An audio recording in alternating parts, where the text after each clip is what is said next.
Très bien. Bonjour à tous et à toutes. Je m'appelle Arzu Najibzadeh et je suis gestionnaire des programmes canadiens à Oxfam Canada. Aujourd'hui, je suis accompagnée d'un groupe de leaders féministes de tout le pays actuellement connu sous le nom de Canada pour réfléchir sur le budget fédéral 2023 dans une optique féministe. Bien que nous soyons réunis ici virtuellement, nous aimerions reconnaître la terre sur laquelle nous résidons et travaillons. Je vous rejoins des terres traditionnelles et non cédées des Anishinaabe et Algonquins. Et j'aimerais reconnaître que l'oppression et la colonisation historique et continue de tous les peuples, cultures et terres autochtones est une lutte qui est profondément liée aux questions dont nous allons parler aujourd'hui. Nous nous engageons à agir en solidarité avec les Premières Nations, les Inuits et les Métis dans leur lutte pour l'autodétermination et la décolonisation. Et nous nous engageons à soutenir les appels à l'action de la Commission de vérité et réconciliation et les appels à la justice de l'enquête nationale sur les femmes et les filles autochtones disparues et assassinées. Nous vous encourageons à en apprendre connaissance et à agir en conséquence. Nous n'aurons pas le temps de poser des questions aujourd'hui, de répondre à vos questions aujourd'hui, mais vous aurez un courriel qui vous sera envoyé et une liste de contacts de tous les conférenciers et conférencières que vous pourrez contacter directement. Il y a des sous-titres qui peuvent être visualisés en cliquant sur le bouton Afficher les sous-titres sur Zoom et nous avons des services d'interprétation en anglais et en français. Vous pouvez cliquer sur l'icône Interprétation. Je vais maintenant passer la parole à Liz Martin de Hébergement Femmes Canada. Merci de me donner l'opportunité de partager quelques mots avec vous ce matin. Bien que mon temps est limité pour revoir le budget, il apparaît, qu'il n'y a pas, beaucoup de références concernant la violence fondée sur le genre et il est uniquement fait mention des femmes et égalité des genres Canada. Il ne semble pas y avoir d'investissement pour faire face à la violence fondée sur le genre. Le budget 2022 incluait, 539 millions de dollars d'investissement avec un plan, d'action national pour mettre fin à la violence fondée sur le sexe. Et de ce côté-là, nous avons 2 préoccupations en ce qui concerne le budget. Tout d'abord, la reddition de comptes et la supervision. Le plan d'action national du Canada est en train d'être dévoilé et il faut qu'il y ait des systèmes qui soient mis en place pour assurer la reddition de comptes et la transparence. Il faut qu'il y ait un mécanisme de surveillance indépendant qui doit être mis en place. Tous les points éminents montrent que nous avons besoin d'experts indépendants qui viendront soutenir la mise en œuvre du plan d'action national. La reddition de comptes, cela veut dire aussi mettre en place un système de reddition de comptes, de responsabilisation et de surveillance. Et les résultats attendus doivent être mesurés de façon efficace. Nous devons savoir comment est-ce que les fonds sont distribués et où ils sont distribués. Au sein des provinces et des territoires, il faut que ces informations soient accessibles à la société civile. Ensuite, deuxième préoccupation, il s'agit de la stratégie fédérale en ce qui concerne la lutte contre la violence fondée sur le genre. Depuis 2019, cette stratégie n'est pas active et nous voulons qu'il y ait donc un budget alloué à la lutte contre la violence fondée sur le genre et nous allons continuer de surveiller la mise en œuvre du plan d'action national au sein des territoires et provinces. Les provisions de logements abordables est liée à la violence fondée sur le genre. Les maisons d'hébergement d'urgence pour les femmes doivent constamment dire non à des demandes parce qu'il n'y a pas assez de place. Et cela est vrai dans les zones rurales et urbaines. Et cela a été décevant de voir que le budget 2023 n'a pas mis en place d'investissement pour des logements sûrs et abordables. Nous espérons que l'initiative des refuges pour femmes serait renouvelée car elles étaient dans le budget 2021. Dans l'année à venir, nous allons demander plus de financement dans le cadre de la stratégie du logement national et nous voulons plus de transparence pour faire un suivi des engagements euh, pour atteindre nos objectifs liés à l'égalité des genres. Merci. Très bien. Ensuite, nous avons Leila Sarangi. Merci. Merci de m'avoir invité. Je vous rejoins de Toronto, qui est couvert par l'accord du bol à une cuillère et le traité 13. Notre mission de Campaign 2000, c'est de mettre fin à la pauvreté infantile et cela est un indicateur de la pauvreté des mères également. Il s'agit d'un enjeu multidimensionnel, mais je vais me concentrer sur les mesures de sécurité et dans ce budget 2023, il n'y a pas de mention à ce sujet. Ici, on parle de crise d'abordabilité, mais beaucoup de foyers à revenus modérés ou faibles, les mères et les enfants euh, qui vivent dans la pauvreté ressentent cette crise depuis longtemps. En 2020, 2 milliards de dollars ont été investis par le gouvernement fédéral pour des familles, comme dans le cadre du plan CERM. Et l'objectif n'était pas de réduire la pauvreté, mais c'était le résultat. Et car les taux de pauvreté ont baissé grâce à cette initiative, comme jamais auparavant. Donc, nous savons que ce type d'initiative fonctionne et change la vie. Dans le budget 2023, il n'y a absolument rien qui s'approche de cette initiative. L'un des gros titres concerne le rabais lié à la taxe GST. Et on parle ici donc du rabais lié à l'épicerie. Mais cela revient uniquement à 467 dollars pour un couple avec 2 enfants et 225 dollars pour les aînés et encore moins pour les individus célibataires. Donc, cela ne correspond même pas à un panier d'épicerie. Et le budget ne parle pas de la raison de l'inflation. Et il s'agit ici du profit des grosses entreprises qui sont la raison de l'inflation. Il y a un réengagement d'avoir une génération automatique des déclarations de revenus, ce qui peut soulager en effet les familles à faibles et moyens revenus, mais le processus est très long. Donc, cela prend des années pour le gouvernement fédéral de juste se réengager. Et il faut savoir que déclarer ses revenus est un processus long et pénible actuellement. Ensuite, ce qu'on remarque aussi, c'est que le gouvernement fédéral demande aux gens de rembourser les fonds qu'ils ont reçus pour la mesure d'urgence et cela a un impact disproportionné sur les jeunes, les populations autochtones et les personnes marginalisées. Et donc, ces familles doivent rembourser ce montant-là et n'ont pas ces fonds à disposition. Donc, nous sommes extrêmement déçus par ce budget 2023. Bonjour à tous et à toutes, je suis Samia Hassan et je vous rejoins des terres non cédées des Mississauga de Créty. Je suis la directrice exécutive du Council of Agencies Serving South Asian. Il s'agit d'un partenaire fondateur de Color of Poverty and Change. Et c'est un réseau d'individus qui s'engagent pour les populations marginalisées et vulnérables au Canada. Le budget fédéral cette année a quelques aspects que nous pouvons célébrer, même s'il n'est pas aussi ambitieux sur d'autres sujets. Il n'y a pas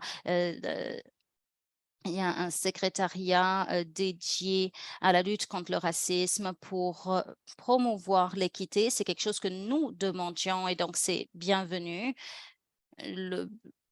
Avoir une initiative pour combattre la haine, c'est aussi une bonne chose, mais il n'y a pas de loi antiracisme et antiracisme en ligne. Et sans ces législations, ce type d'initiatives ne peuvent pas être mises en œuvre. Nos communautés ont besoin de ce type de législation. Il y a une crise en ligne parce qu'il y a beaucoup de violence en ligne. Nous saluons également les investissements pour l'éducation, l'emploi et la santé mentale, mais il faut qu'il y ait plus de choses qui soient faites pour éradiquer les obstacles comme avoir accès à un salaire égal et l'accès à des postes de prise de décision. Et il y a d'autres initiatives qui sont encourageantes, mais nous voulons qu'il y ait une régularisation du statut des employés à statut précaire. Nous sommes également contre le recueillement des, des délais dans le cadre du traitement de leurs demandes d'immigration. Les données biométriques désavantagent également les populations racialisées, car cela crée des barrières systémiques, car il y a de nouveaux frais qui s'impliquent et il y a des obstacles d'accès au bureau pour donner ces données biométriques. Donc, s'il n'y a pas de couverture privée, et s'il n'y a pas d'admissibilité au programme, cela exclut certaines personnes. Donc, il faudrait que le programme de soutien à revenu soit pour tout le monde. Nous avons peur que ces soutiens qui soient liés au système des taxes et excluent des personnes qui marginalisées et des personnes qui ne déclarent pas leurs revenus. Donc, nous exhortons le gouvernement à en faire davantage pour soutenir toutes les parties prenantes.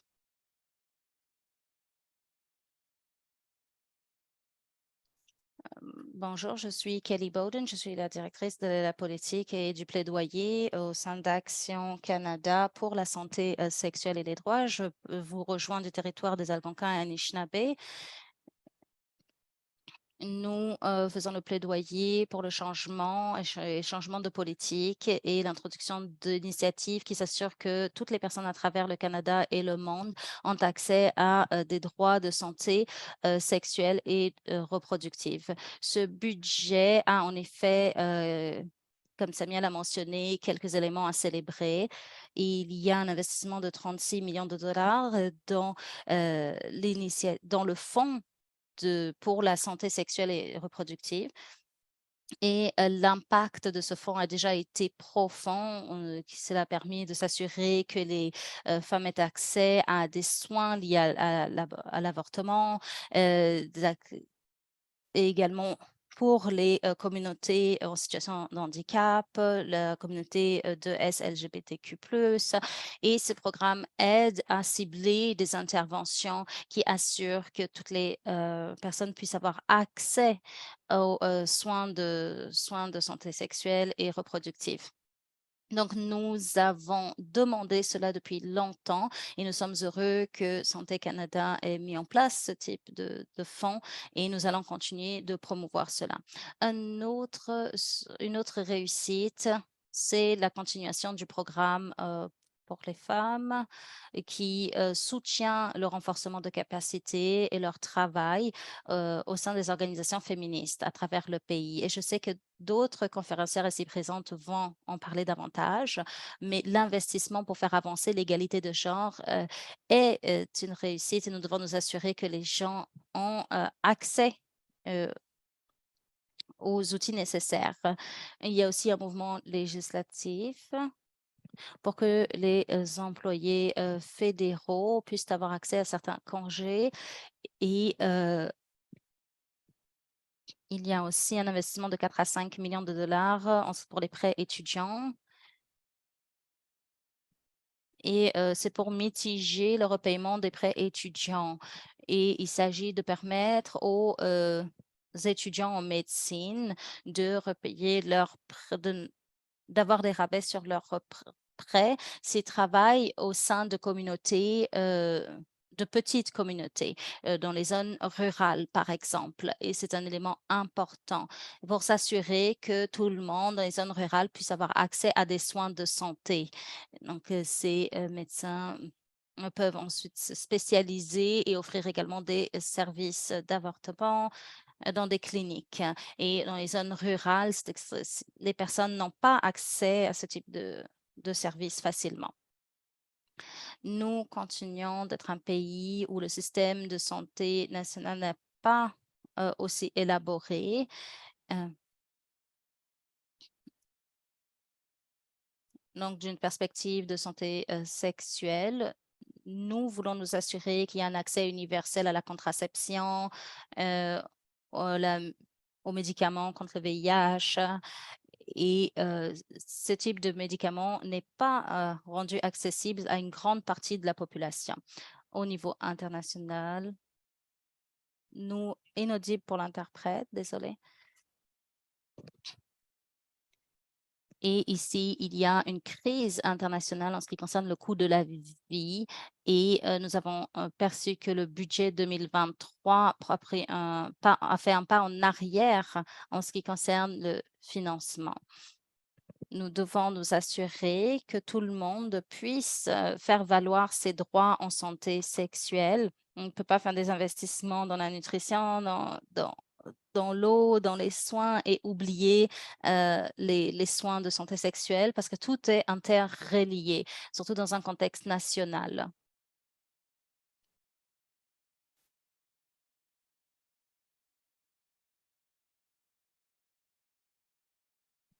Bonjour, je suis Debbie Owusu Akia et je suis la directrice de CCDGS et nous sommes sur les terres non cédées des Algonquins et Anishinaabe. Et notre objectif, c'est de créer un avenir pour la communauté de SLGBTQ+.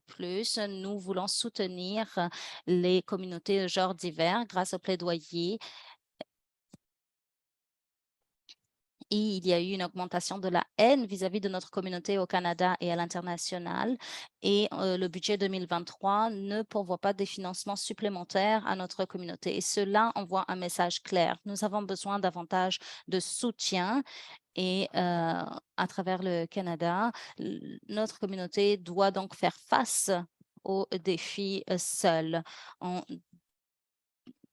2022, il y avait une initiative qui avait été annoncée, mais qui semble être la ligne d'arrivée, non pas la ligne de départ. Nous saluons l'adoption de quelque chose que nous avons recommandé, c'est l'extension du fonds pour la santé sexuelle et reproductive. Il s'agit d'un fonds de 36 millions de dollars et il s'agit d'avoir accès à des services d'éducation pour tous les Canadiens et de faire valoir les droits de santé sexuelle et reproductive. Au sein de CCDGS, nous sommes heureux de constater qu'il y a des initiatives dans ce fonds, dans ce budget, par exemple, un engagement pour un fonds qui va permettre à notre communauté d'avoir un programme complet et plus exhaustif qui vise à informer les jeunes, qui sera plus féministe, plus queer et qui va faire preuve de plus de compassion. CCDGS va continuer de se battre pour que les jeunes puissent avoir accès aux soins de santé sexuelle et reproductive et que les jeunes puissent avoir accès aux informations. Nous saluons également le programme des femmes qui va soutenir l'égalité de genre et qui va également soutenir les droits des personnes trans et queer. Et j'aimerais dire donc que ces deux réussites témoignent le plaidoyer féministe fort au sein de ce pays. Cependant, le budget reste décevant car il n'y a pas d'engagement pour soutenir le bien-être et la sécurité immédiate des communautés trans et queer. Le programme d'infrastructure sécuritaire actuel n'est pas structuré de façon adéquate pour nous protéger. Que ce soit au sein des festivals, de la fierté ou autre. Nous avons hâte de voir des plans d'action pour lutter contre la haine, mais dans ce budget, il n'y a pas de provision claire qui prévoit des financements pour lutter contre la haine contre la communauté LGBTQ. Donc, il y a euh, en effet une réalité au Canada qui est que notre communauté est sous-représentée au Canada. Nous voulons avoir un accès au logement abordables. Et en ce qui concerne la lutte contre la santé mentale, nous pensons que ces initiatives ne seront pas accessibles à la communauté trans et queer. Il y a des coupes budgétaires également dans d'autres budgets. Il faut savoir que les défenseurs des droits humains ont besoin de l'engagement du Canada. Et le message actuellement est qu'il ne s'agit pas d'une priorité de notre pays. Nous voulons que le soutien vis-à-vis de notre communauté soit égal au soutien financier. Donc, ce budget indique que nous avons besoin davantage de plaidoyer intersectionnel et que la coordination soit donc plus holistique. Bonjour, je suis Faye Johnston. Je suis la directrice exécutive de Wisdom to Action. Il s'agit d'une entreprise sociale qui travaille sur la justice sociale et la santé mentale. Je suis sur le territoire algonquin et Anishinaabe, connu sous le nom Ottawa. Je viens de la ville connue sous le nom Halifax. Donc, nous mettons au défi le gouvernement pour qu'il puisse agir pour notre sécurité, notre santé et notre bien-être. Nous avons vu du travail qui a été élaboré dans le budget 2023, mais nous n'avons pas le niveau de soutien et de soins dont nous avons besoin et qu'on nous a promis et que nous attendons de ce gouvernement. Oui, il y a de bonnes étapes de protection des droits des communautés trans et des initiatives et investissements historiques, mais qui sont insuffisants. Je pense qu'en tant que communauté, nous sommes fatigués de voir les symboles de ces gouvernements lorsque ils ne rejoignent pas le pas à la parole. Et le contexte de notre communauté a changé ces dernières années. Ces 3 dernières années, il y a eu une augmentation effarante au Canada et à travers le monde de la haine vis-à-vis de la communauté de LGBTQ+. Et au sein de notre communauté, nous avons peur pour notre communauté. Il y a la peur, le harcèlement et la violence qui a un impact sur notre santé mentale. J'ai moi-même personnellement été attaquée. J'ai reçu des messages de haine, des milliers de messages et de courriels de haine et j'ai peur de ma sécurité lorsque je parle à des événements ou lorsque je vais dans la rue. J'ai peur d'être attaquée par des groupes d'extrême droite. Et le budget 2023 était une occasion pour le gouvernement de montrer son soutien pour notre communauté, de montrer que cela va au-delà des mots vides. Ce qui est important pour moi, c'est ce que le gouvernement fait et non pas ce qu'il dit. Et en ce qui concerne les droits trans et queer, il n'y a pas grand-chose qui est fait. Dans ce budget, nous voulons nous assurer que notre communauté sera inclue dans le plan d'action national pour combattre la haine. Mais il n'y a pas de détails, et nous ne sommes pas impliqués dans l'élaboration de ce plan. Donc, l'engagement n'est pas suffisant. Il y a eu des engagements pour des festivals de la fierté, par exemple, mais même cela n'est pas suffisant. Nous sommes l'une des nombreuses communautés qui étaient listées et encore une fois, nous étions au bas de la liste. Ce que nous aimerions voir, c'est un investissement supplémentaire dans le plan d'action qui a été dévoilé en août. L'engagement était de 100 millions de dollars sur 5 ans pour répondre aux besoins et enjeux de notre communauté. Mais cela est donc pris uniquement en charge par Femmes et Égalité des genres Canada et non pas par d'autres cabinets et par d'autres ministères. Mais nous ne voulons pas juste de belles déclarations. Nous voulons des actes concrets pour créer de la sécurité et faire avancer les droits de toutes les personnes queer et trans. C'est décevant de voir qu'il n'y a pas de financement inclus pour un envoyé spécial pour les droits LGBTQ+, et de S. Et pourtant, c'est ce que nous réclamons depuis longtemps. Et d'ailleurs, ce réseau qui représente notre communauté met au défi le gouvernement depuis des années pour qu'il y ait un meilleur plaidoyer pour notre communauté ici et à l'étranger. Aux États-Unis, au Royaume-Uni Et il y a eu des initiatives exemplaires et c'est décevant de voir que le Canada n'est pas en mesure d'en faire de même. Je suis heureuse de voir qu'il y a un engagement pour le plan d'action national pour mettre fin à la haine et notre communauté est mentionnée, mais vous voyez qu'il y a des centaines de protestations dans la rue au Canada contre notre communauté et nous voyons que nos leaders sont victimes de haine en ligne. Nous avons besoin d'actions concrètes maintenant et pas seulement de promesses d'initiatives. Nous voulons que le Canada agisse maintenant avant de suivre le cheminement du Royaume-Uni et des États-Unis. En 20 ans d'activisme, je n'ai jamais été aussi préoccupée que je le suis aujourd'hui. Nos communautés sont apeurées. Il y a tellement de haine en ligne et c'est décevant que ce gouvernement et que ce budget ne reconnaît pas cela de façon pertinente. Ce gouvernement va utiliser tous les mots justes, mais il n'y a pas de soutien concret vis-à-vis de nos communautés. Et mon cœur va à l'encontre de toutes les communautés transsécures dans ce pays qui ont besoin du soutien de notre gouvernement et de ce budget. Et encore une fois, nous avons été laissés pour compte. Merci.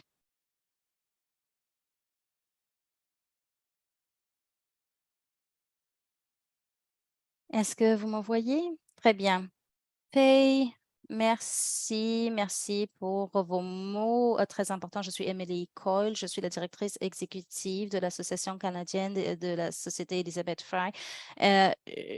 Je travaille au sein du territoire non cédé et traditionnel des Algonquins et Anishinaabe et je suis heureuse d'être ici. C'est un honneur. Là, notre association, que l'on connaît aussi sous le nom CAIF. J'essaie de parler lentement. Mélissa, j'ai compris qu'il fallait qu'on ralentisse. Nous avons travaillé et avec les femmes criminalisées, judiciarisées depuis 2008. Nous faisons de l'intervention juridique et nous faisons le plaidoyer pour mettre fin aux conditions qui maintiennent les femmes et personnes issues de genres divers dans des cycles de violence, de criminalisation et de pauvreté.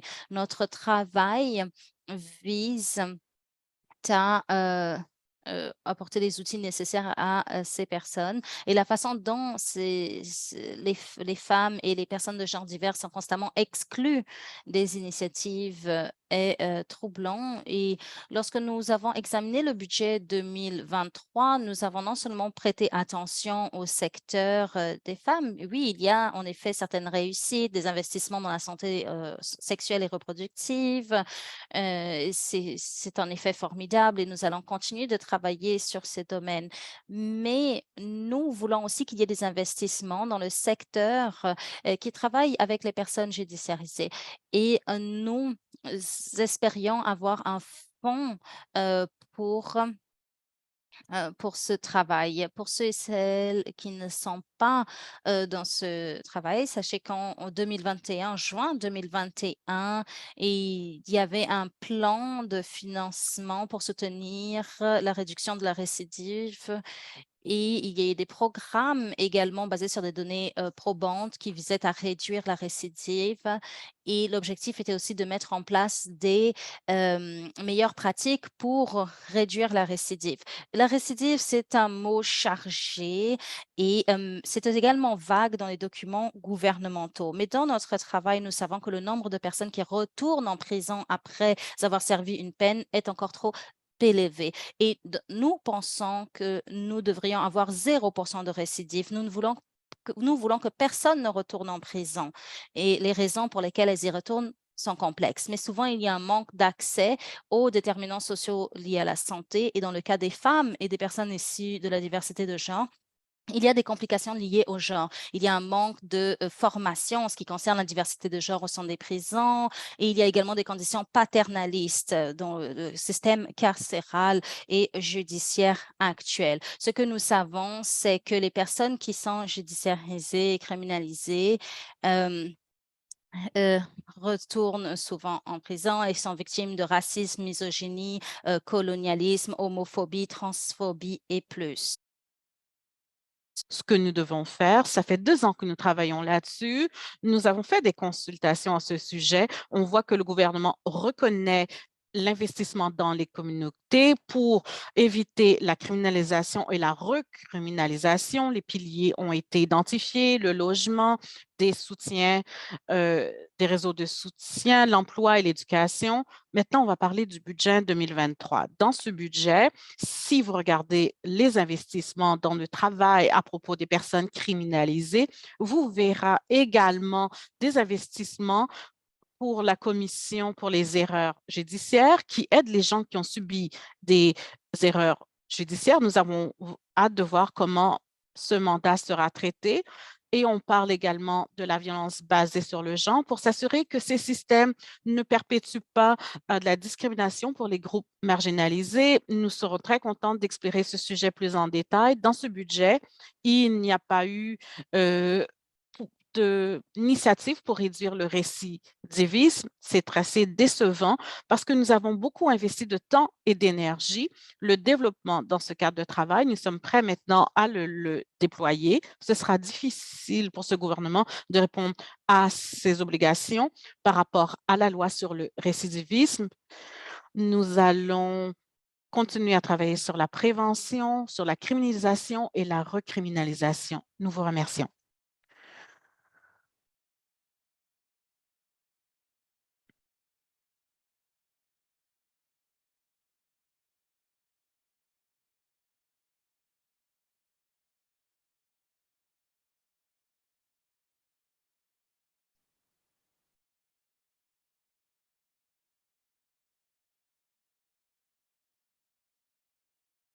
Bonjour. Je m'appelle Pam Rick. Je suis la directrice exécutive et conseil général du Fonds pour l'éducation juridique des femmes, aussi connu sous LIVE. C'est un organisme à but non lucratif national qui cherche à faire la promotion de l'équité des femmes, des filles, des personnes trans et des personnes non binaires. Nous faisons ça avec des réformes juridiques, l'éducation ludique. Je veux parler du budget 2023. C'est un engagement de 160 millions pour les programmes pour les femmes. Nous sommes très heureuses avec cet aspect du budget.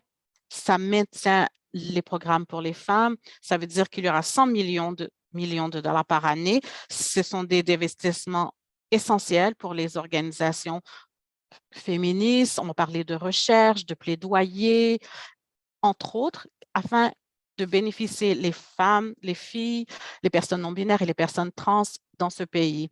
Donc, on s'assuit le plaidoyer de femmes et d'organismes d'équité sur le genre pour vraiment de déployer euh, des financements. Ce financement provient d'un engagement de 2018. Nous avons 20 millions de dollars par année pour 5 ans. 5 ans, c'était essentiel puisque nous avons connu du sous-financement pendant des décennies et nos organisations ont dû traverser les soubresauts de la pandémie. Donc, de des cent- nous devions prendre du financement du gouvernement fédéral que nous avions reçu grâce aux engagements de 2018. Ça aurait été dévastateur pour notre secteur. Ça veut dire des coupures budgétaires et de personnel. C'est pour ça laisse de nombreuses organisations féministes au Canada avec des milliers de personnes qui ont participé dans une campagne de plaidoyer pour renouveler le financement. Grâce à cette campagne, on nous a demandé un engagement de 125 millions sur 5 ans dans le budget de 2023 pour dévouer au renforcement des compétences. Bien que ce budget ne réponde pas à nos attentes, nous sommes heureuses que nos plaidoyers a produit du financement au cours des 3 prochaines années, 100 millions par année. Nous sommes très heureux que le gouvernement ait entendu notre message, que ce financement soit dédié au renforcement des capacités et que ça bénéficiera les femmes, les filles, les personnes non binaires et les personnes trans.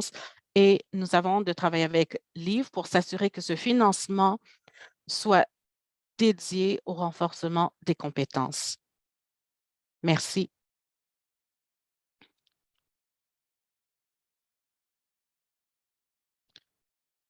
Bonjour, je m'appelle Araras. Je suis la directrice des politiques et communications dans un organisme pour le logement abordable et faire le plaidoyer pour des logements abordables. Initiative lancée par ce gouvernement il y a 4 ans. Je suis déçue par ce budget. Puisque nous vivons une période d'instabilité économique et de récession, un gouvernement féministe devrait prioriser ses engagements envers les plus vulnérables, surtout lorsqu'on parle de millions de gens qui vivent une précarité en termes de logement et l'itinérance. Ce n'est pas une approche qu'on peut adopter et se défaire au petit bonheur. Donc, ils utilisent des solutions temporaires pour le logement lorsqu'ils priorisent les investissements dans le secteur privé. Bien qu'il y ait eu d'autres mesures dans ce budget, mais on parle seulement de l'itinérance 3 fois dans ce budget et on ne parle pas vraiment des mesures, les difficultés auxquelles font face les femmes, les immigrants, les réfugiés, les jeunes, les étudiants internationaux et les personnes trans et d'autres communautés vulnérables qui sont le nerf de notre économie. C'est bien sûr que le plan du gouvernement pour traiter les problèmes de logement, c'est de maintenir le status quo, c'est-à-dire de se concentrer sur le secteur privé qui, bien sûr, font augmenter les prix du logement et laisser les populations marginalisées à l'écart et parfois, littéralement, parfois parce que l'itinérance augmente dans ce pays. Et cette négligence n'est pas seulement une violation du droit au logement, mais c'est frustrant puisqu'ici, dans le secteur des organismes à but non lucratif, savons fonctionner avec peu de moyens. Nous avons fourni des solutions. Par exemple, arrêter de donner des réductions fiscales aux propriétaires qui trouveront d'autres moyens de faire de l'argent. Arrêter de donner des réductions fiscales pour que les gens et arrêter de normaliser que les gens dépensent autant d'argent pour le logement, réallouer ces revenus pour créer des logements abordables. Il faut réguler le marché du logement pour essayer d'augmenter les logements abordables, publiciser l'impact de vos politiques pour s'assurer que ces politiques soient efficaces et il faut réexaminer nos stratégies pour qu'il y ait plus de critères d'abordabilité, puisque les fonds publics devraient être dévoués au bien public. Les solutions sont simples et tout ce que ça prend, c'est une volonté politique. Malheureusement, ce n'est pas ce que nous avons pu observer.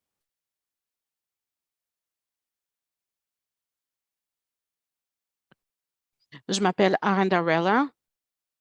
Je vous joins de Toronto, qui s'appelle Toronto, dans le territoire du traité 13. Je suis la directrice de la politique publique et nous sommes des plus vieilles. Nous travaillons. Je réitère ce qui a déjà été dit. Nous sommes heureuses de voir qu'il y a certaines victoires dans ce budget, notamment le 160 millions en investissement pour des organisations féministes et des groupes méritant l'équité. Donc, c'est essentiel pour atteindre la justice de l'équité des genres. Nous voulons que le gouvernement canadien soit un partenaire pour créer des changements systémiques en créant des investissements à long terme. Bien qu'il y ait des victoires dans ce budget, mais ça démontre que le gouvernement fédéral s'éloigne des investissements que nous avons vus auparavant. Euh, euh, L'un, en tant que fournisseur de logements abordables pour les femmes et les gens de l'équité des genres, également des missions de transition, WC Canada, nous devons exprimer notre déception puisqu'il n'y a pas d'argent investi pour construire des logements abordables. Nous vivons une crise de logement qui est vraiment basée sur les gens. Les femmes et leurs familles sont vraiment… Donc, le gouvernement attend de… On veut vraiment essentiellement déplacer des fonds qui devaient être dédiés aux rénovations, qu'on les investit dans la construction de nouveaux logements. N- Donc, nous savons que ce fonds est dégarni, mais c'est une occasion manquée pour qu'il y ait des engagements financiers dont nous avons besoin pour mettre fin à cette crise du logement et que les droits au logement soient respectés. Ça veut dire que nous avons plus d'investissements et pour financer seulement la construction de maisons, mais également les services de soutien dont les femmes et les personnes de l'équité de genre puissent surmonter les obstacles au logement abordable. Nous n'avons rien vu dans ce budget pour les refuges et les maisons de transition, surtout dans le contexte pour les refuges pour les femmes violentées. Il y a environ 1000 femmes et leurs enfants par soir. Ce gouvernement doit soutenir ces refuges pour réparer le système existant. Les organisations féministes, incluant la mienne à travers le pays, sont prêtes à construire et étendent leurs services, mais elles ont besoin de plus de financement. Nous continuons le plaidoyer pour le renouvellement de ces initiatives pour les refuges et les maisons de transition. Nous voulons plus d'investissements pour les logements abordables. Merci. Bonjour. Merci à Oxfam et la Maison des femmes d'avoir organisé. Je suis la recherche pour les alternatives en politique. Notre bureau qui est situé sur les territoires non cédés, Anishinaabe et Algonquin, c'est-à-dire à Ottawa. Je suis très heureuse d'être ici. Dans quelques minutes, voulais regarder la conversation en général, à savoir où nous nous trouvons. Nous avons entendu beaucoup de rhétorique au cours de la dernière année à propos d'un meilleur avenir grâce à des investissements dans la soins de santé, l'économie net zéro, bien sûr. Il faut joindre les gestes à la parole.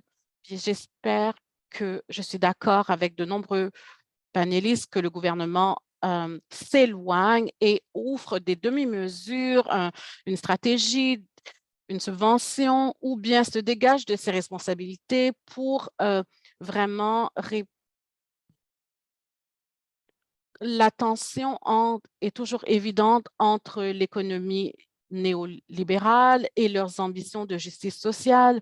Je sais qu'il y a eu, c'est ce qu'on a vu dans ce budget, il y a eu un moment durant la pandémie quand une vision progressive, une vision féministe était présente, mais à cause de ce budget, nous avons vu l'an dernier des changements, mais ce budget, les voix sur Bay Street ont demandé au gouvernement de diminuer les dépenses sociales. C'est le même groupe qui, euh, qui donc le gouvernement, la ministre des Finances, avant le budget, ont souligné qu'ils n'allaient pas livrer un budget qui allait augmenter l'inflation. C'est ce qu'ils ont fait parce que les mesures sont vraiment modestes. On a parlé de certains des items, par exemple, la TPS, les plans, par exemple, il y a une augmentation pour les étudiants. Il y a du travail sur les personnes qui font leurs propres taxes, mais en général, c'est vraiment très modeste lorsqu'on regarde l'ampleur du défi auquel nous faisons face. C'est très décevant. Sarah et on parlait des lacunes, bien sûr, les logements abordables et quels sont les facteurs qui ont un impact sur nos communautés. Le manque de logements abordables est au haut de la liste On parle de l'impact de l'inflation. Il n'y avait pas vraiment d'efforts pour investir et améliorer la situation. Par exemple, l par exemple, les investisseurs sociaux ne peuvent pas construire à cause des coûts qui augmentent. C'est très difficile d'obtenir du financement. Le gouvernement fédéral a eu la chance de répondre à ces enjeux et ne l'a pas fait. Et c'est quelque chose que nous attendions longtemps, la révance de l'assurance-emploi. C'est Le parcours est très difficile. Le budget reconnaît ces défis.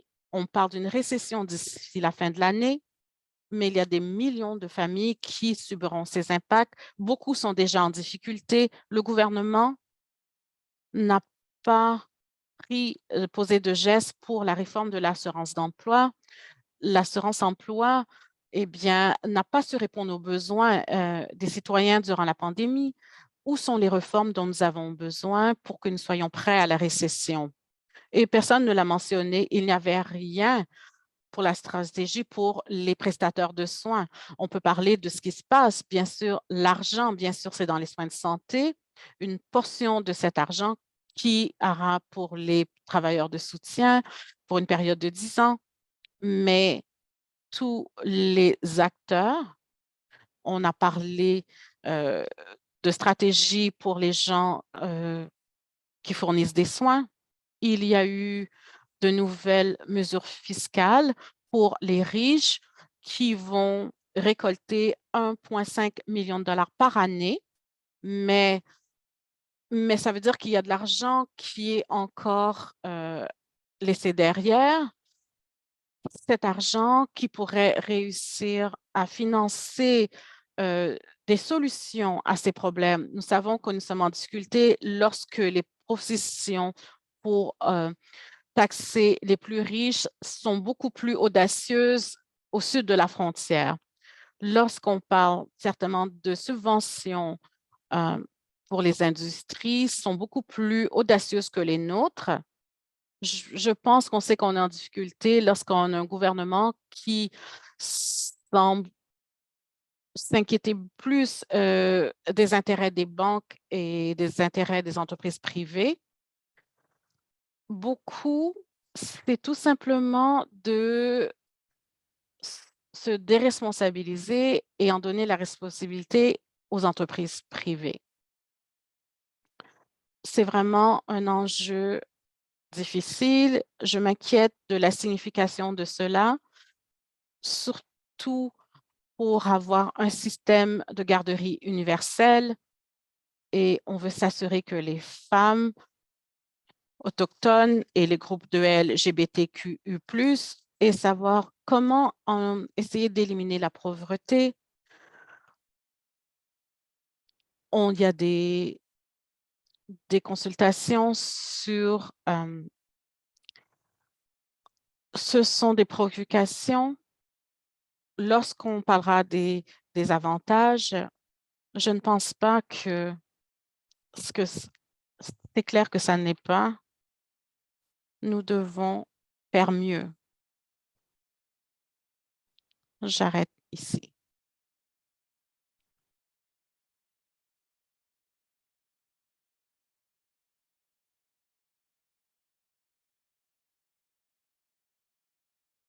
Merci de vous être joint à nous. Je m'appelle Diana Sorosi, je suis la directrice de politique et campagne chez Oxfam Canada et je vous joins des territoires non cédés du peuple algonquin et Anishinaabe. Oxfam Canada fait partie d'une confédération qui travaille dans 87 pays à travers le monde.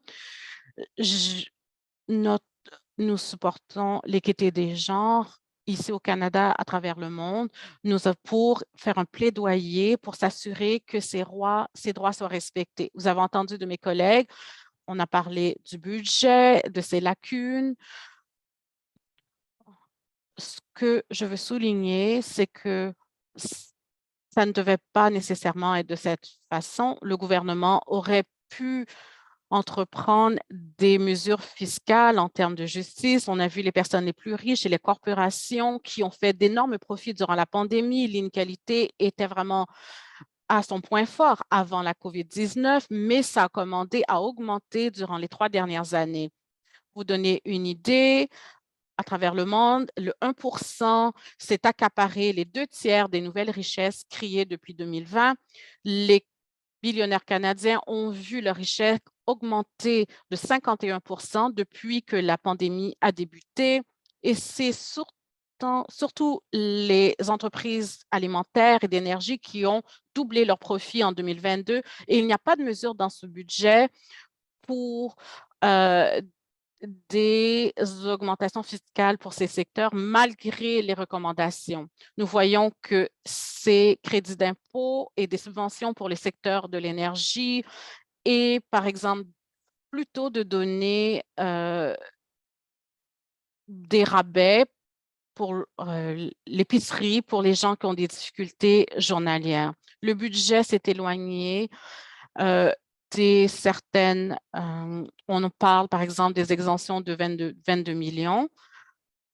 La justice fiscale est un enjeu féministe puisque ça détermine combien d'argent le gouvernement peut dépenser sur des services publics critiques et la protection sociale. Le gouvernement a laissé des milliards de dollars sur la table qui auraient pu être utilisés pour des priorités féministes, celles dont nous parlons pour l'équité des genres, pour qu'on ait un futur plus égalitaire. Le gouvernement s'est éloigné de millions de femmes et de personnes issues de l'équité des genres qui ont souffert durant la pandémie, les impacts du changement climatique et un système économique injuste. C'est vraiment responsable de couper l'aide à l'étranger par 15% lorsque les femmes sont attaquées, que la pauvreté augmente et que de millions de personnes à travers le monde font face au climat, au chaos, à la faim et au déplacement. Nous vivons dans une période turbulente. Les femmes, les filles et les personnes trans et surtout des communautés racialisées sont affectées par les mouvements suprémacistes. Maintenant, bien que des victoires sont menacées, nous avons besoin d'actions audacieuses et nous avons besoin de justice fiscale pour que ça fasse partie de l'ordre du jour. Nous ne l'avons pas observé lors de son budget. Comme Catherine l'a mentionné, ce budget a prouvé que nous devons travailler plus fort et nous avons besoin de plus de gens pour se joindre à ce combat, pour soutenir le plaidoyer des personnes qui se battent pour l'équité des genres et pour que nous ayons des ressources pour traverser cette tempête. Maintenant, je vais terminer ce webinaire. Merci de vous être joints à nous. Comme vous pouvez le constater, nous pensons souvent que le budget n'est pas pertinent aux enjeux dont nous parlons, mais c'est vraiment à la source. Et c'est pour ça que nous émettons des recommandations au gouvernement sur le budget pour vraiment avoir un plaidoyer pour ses priorités et demander que le gouvernement soit responsable et respecte leurs paroles et joindre le GES à la parole. Maintenant, nous allons terminer et je veux tout simplement vous dire, le webinaire aura été enregistré. Ce serait disponible en français et en anglais sur notre chaîne YouTube pour la Fondation canadienne des femmes et nous allons envoyer le contexte, les informations de contact des orateurs pour qu'ils puissent suivre, faire un suivi avec les participants. Si vous voulez faire des commentaires, merci et passez une belle journée.